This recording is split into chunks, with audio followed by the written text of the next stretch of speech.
मेरे अजीज दोस्तों और बुजुर्गों, हम पर इल्जाम लगाने वालों पर मैं एक ही बात उनसे कहूंगा कि मजलिस पर इल्जाम आप लगाते हैं। मैं मुसलमानों के इंसाफ की बात करता हूं।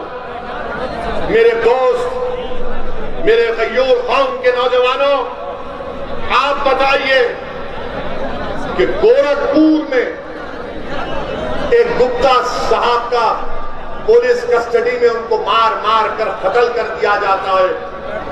हमने भी उसकी मजम्मत की। और उत्तर प्रदेश के योगी बाबा ने क्या किया?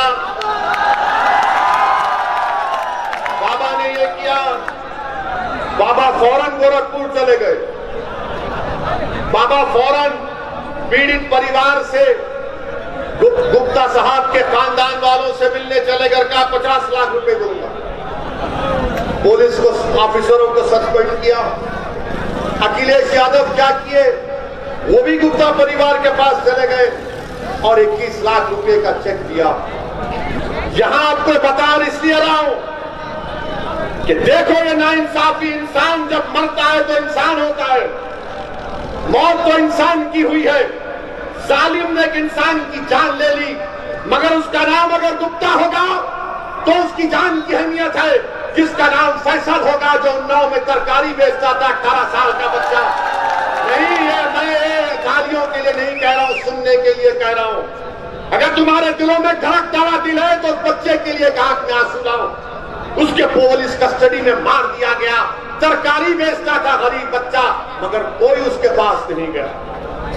कोई उसके पास नहीं गया।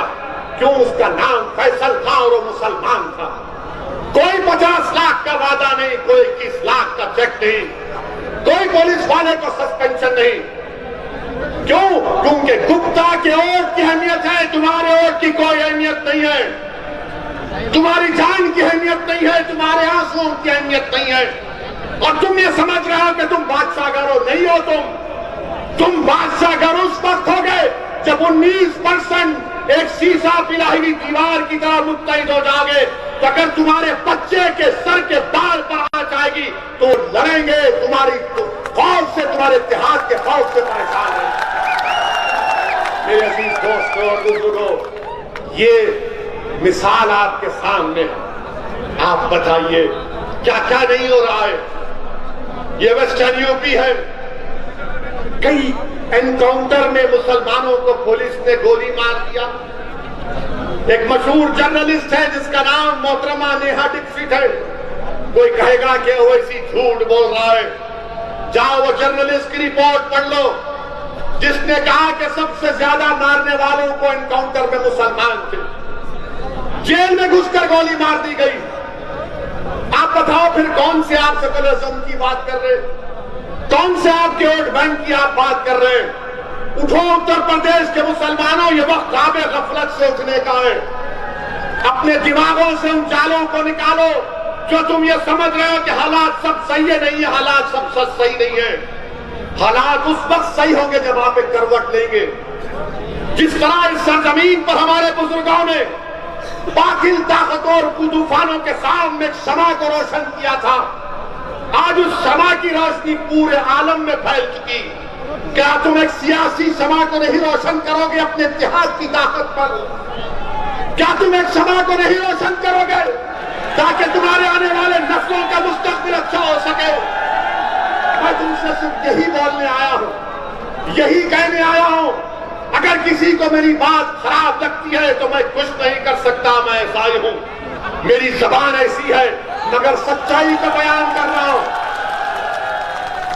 मेरे अजीज दोस्तों और बुजुर्गों, कौम और मिल्लत के जिम्मेदारों, मुअज़्ज़िज़ उलमाए किराम, असदुद्दीन अवैसी सिर्फ यही आपसे गुजारिश करने आया है कि मैं यहां पर अपने लिए नहीं आया हूं, उतनी दूर से नहीं आया हूं। हम पर इल्जाम लगाए जाते, मुझे उसकी कोई परवाह नहीं। इल्जाम लगते रहेंगे, इसकी मुझे कोई परवाह नहीं है। तारीख गवाह है, अगर कोई सीरतुन नबी की किताब को पढ़ेगा तो इल्जामात भी है, इल्जामात भी है। मक्के की सरजमीन पर जिसमें मुबारक पर ऊंट की उजड़ी भी डाली गई,